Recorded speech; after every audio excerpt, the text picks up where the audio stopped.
Since 1946, 7 players have had the honor of being the all-time leading scorer. Some of them only had the record for 2 seasons, while others have held the record for over 40 years. Today, this chart and this chart will help us tell the story of scoring in the NBA and how it has evolved over its history. Quickly, I want to talk about these 2 charts. This chart is the overall progressive points record.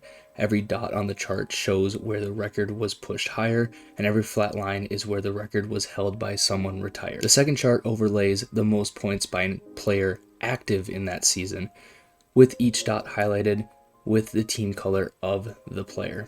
When the record is flat, we will focus on the superstars who made their push to break the scoring record. So we are going to start all the way back in the 1946-47 season, back when the NBA was called the BAA. In the league's first season, the 11 teams played only 60 games, except for the Chicago Stags for some reason. Basketball was a slow game with a league average team points per game of 67.8. Shooting percentages were gross, with not a single team shooting 30% from the field, and only 13 players shot over 30% themselves. One of those players was the original shot chucker Joe Fulks. The Philadelphia Warriors power forward attempted over 1,500 shots, making 475, both league-leading numbers. He also attempted double the amount of free throws compared to anyone else in the league at 600 and made over 400. So it is no wonder that he was the first player to break 1,000 points and the only player that year. He finished the season as the scoring champ and the first player on this list to hold the scoring title. Fulks' rookie year set the baseline of what it would take to be the scoring champ in a single year, get over 1,000 points. Fulks himself would never lead the league in scoring again in any singular season, but he would break 1,000 in 2 more seasons and be very close in nearly the rest of his career, solidifying himself as the first great scorer. He also kept just enough of a lead throughout his career to hold on to the scoring title through the 1951-52 season in the now NBA, pushing the record just past 7,000 points. The 1952-53 season saw the scoring title change hands for the first time, as George Mikan, who many consider the first superstar in basketball, scored over 600 points more than Joe Fulks in that season and had quickly been closing in on him in the years prior. It was only a matter of time before the Minneapolis big man took the title. During Mikan's reign of holding the title is the first time we see a retired player hold the record, and it happened twice. Mikan took a year off in the 1954-55 season due to exhaustion and injuries, temporarily stopping the league from seeing the first player reach 10,000 career points. In this 1954-55 season, Max Zalowski became the active leader, roughly 2,000 points below Mikan. Zalowski is a rarity, because at 6'2", he is the only guard we'll talk about for a long time. His time as the active scoring leader would last just 1 year before Mikan would come back for 1 more year, crossing the 10K mark and then retiring again. In the 1956-57 season, a retired Mikan almost had his record broken by Ed Macaulay, who finished the season with 10,150 career points, 6 short of Mikan's record. Macaulay was on the back end of his 20s, which was an old man in this era of basketball, and had 1 more solid year after 57 to try and make a push for the record. Ed Macaulay would hold the all-time record for 39 days in the 1957-58 season, which I wanted to note, as it is the only instance I could find of the record passing hands multiple times in a singular season. The St. Louis center would eventually lose out to another big man, Syracuse's Dolph Schayes, who would end the season closing in on 12,000 points. Schayes would play into his mid-30s, including having very productive seasons into the 1960s, including a 14.7 point per game all-star campaign at age 33. By the time Schayes called it a career at the end of the 1964 season, he had lost the all-time scoring record. It now belonged to Bob Pettit, a multiple-time MVP, and a man who never averaged under 20 points in a season. In Pettit's 11-year career, he never missed an all-star nod and was consistently a top 5 MVP finisher. In his last year, 1964-65, the league had drastically changed. The San Francisco Warriors averaged 105 points a contest, 5 points under the league average. Players had started to figure out what efficient shots looked like, with shooting averages in the low to mid 40s. Basketball was probably starting to become recognizable to the game that we now know, at least in some ways. It was during that season that Pettit was able to cross the 20,000 point mark before retiring. The crown naturally passed to Wilt Chamberlain, who a few years prior averaged 50 points per game and scored 4,029 points in a season. That is still the most points in a season a record that will never be touched unless the NBA goes to an MLB style schedule. I don't have to have been alive for the 1965-66 season to guess that most people expected Wilt to take the scoring title, and boy, did he. From the 1965-66 season to the 1972-73 season, when he retired, Wilt grew the scoring record by 10,000 points himself, retiring with 31,419 points, an unmatched record that would hold until the 1982-83 season. He also became the first member of the 30,000 point club. With a decade of inactivity from the all-time record holder, we get to take some time to look at some of the other greats who now get to say they are the active leader and take a stab at passing Wilt. We actually get to see two guards, starting with Oscar Robertson being the active leader in his last season of his career at just under 27,000 points. This is also one of those odd times where the chart looks weird and the active leader drops 2 seasons in a row. With the Big O's retirement, the active record went to 8-time champion Celtics wing John Havlicek. The C's are in the middle of their 70s titles when Havlicek took over this little side quest.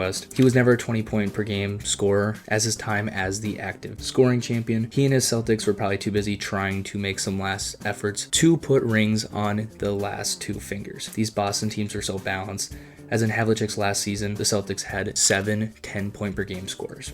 He never got those last 2 rings and sadly had to retire with 2 empty fingers and just 8 rings. With Havlicek retiring, the new active leader became Lakers legend Kareem Abdul-Jabbar, widely considered the greatest player of the 1970s. When Kareem became the active leader in 1978-79, he had scored 22,141 points and was 31 years old. He would go on to play 10 more seasons, anchor a Lakers dynasty that would win 5 rings throughout the 80s, win his 6th MVP at 32 in 1980, and continue to be a 20-point per game guy until the 1985-86 season when he was 38. Early into this late career run, he joined Wilt as the second player to score 30,000 and ultimately passed him as the all-time scoring champion in the 1983-84 season. He would end his illustrious career with 38,387 points, setting the all-time mark to beat for nearly 4 decades. Now, anybody who has paid any sort of attention to basketball in the last decade knows who ends up passing Kareem, but that would leave almost a 30-year gap in NBA history where 7 players held the active record, many of whom made very strong pushes for the title. So, during those 30 years, we're going to take a look at those players. With Kareem retiring, the active leader became Moses Malone, who was a 15-year pro with 24,868 points when he took over the title. I do believe this does not include his ABA points from his first 2 years of his career before the merge. This does mean that Moses Malone is missing roughly 2,100 points from his point total, which would have had him knocking on the door of being the 3rd player to break 30K at the end of his career. Instead, the 3-time MVP finished with 27,409 points.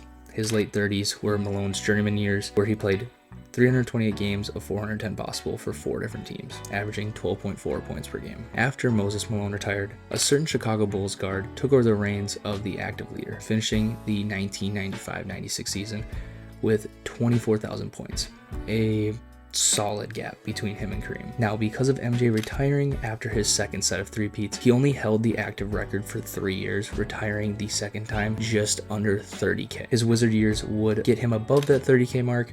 By the time he had returned, an old foe, Karl Malone, had already passed him for the active record. Karl Malone was a great player, no doubt, and just 1 year after taking over the active title, he passed the 30K mark. By the time he finished his career in the 2003-04 season, Malone had 36,928 points, roughly 1,400 points behind the all-time record. If Malone would have stayed healthy in LA, there is a world that Karl Malone has held the all-time scoring record for almost 20 years, which probably would not have been the best for the NBA brand. And we'll leave it at there and move on. After Malone retired, longtime Pacer legend Reggie Miller had a cup of coffee as the active leader in his last year in the league. He became just the 4th non-big to hold this record as well. Now, I bring this up because this is a very interesting stat to me, as guards and wings have had many years, including decade-long stretches, where they were the year-by-year scoring champion, yet a non-big had never owned the all-time record and very infrequently held the active record. The 05-06 season saw the active record return to the big man, with Shaq closing in on the 25K mark. He would continue to be a solid NBA big for Miami and Phoenix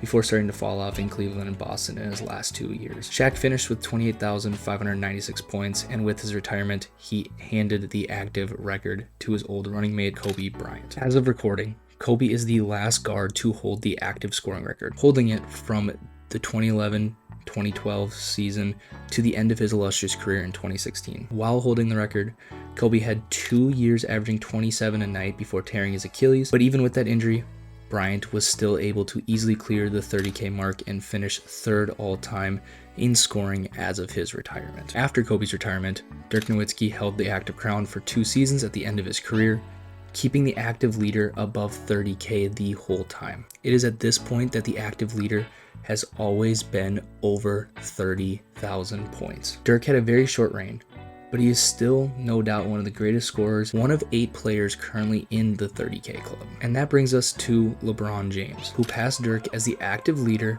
during the Dallas big man's last season in the NBA. He spent the next 4.5 years climbing his way up to Kareem, seemingly continuing to defeat Father Time. On February 7th, 2023, LeBron James made a fadeaway jumper at the free throw line with seconds left in the third quarter to score points 38,387 and 38,388. Roughly a year later, on March 2nd, 2024, LeBron passed the 40K mark, becoming the first player to do so. In the year since, he has passed the 41, 42, and 43,000 mark, currently sitting at 42,440 points after the 2025-26 season. If this is not where LeBron ends his career, 45,000 is almost a certainty. Passing Kareem's record by around 7,000 would be a similar push to what Kareem did to Wilt's record. And if he chooses to play until the wheels completely fall off, he could certainly make a push for 50,000 points, which would be a similar growth to Wilt's record from Bob Pettit's, meaning either of these numbers will certainly hold for a very long time, as many active players within striking range are only a few years younger than James. We will likely see LeBron James hold this record for at least a decade. Now, if LeBron does decide to hang it up this summer, the active leader would become Kevin Durant, who is the only member of the 30,000 point club to, as of now, never have held the active lead at any point in his career.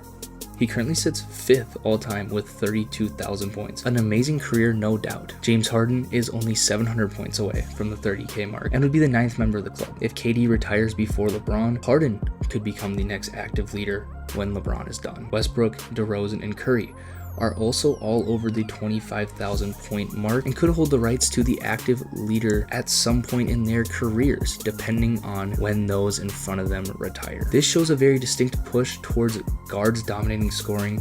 It is very likely that the next active leader is a non-big. So, with LeBron's all-time record likely holding for at least a decade, who do you think will be the next active leader? And do you think a certain alien in San Antonio has a chance to pass LeBron? Leave your thoughts below, subscribe if you're new, and thanks for watching.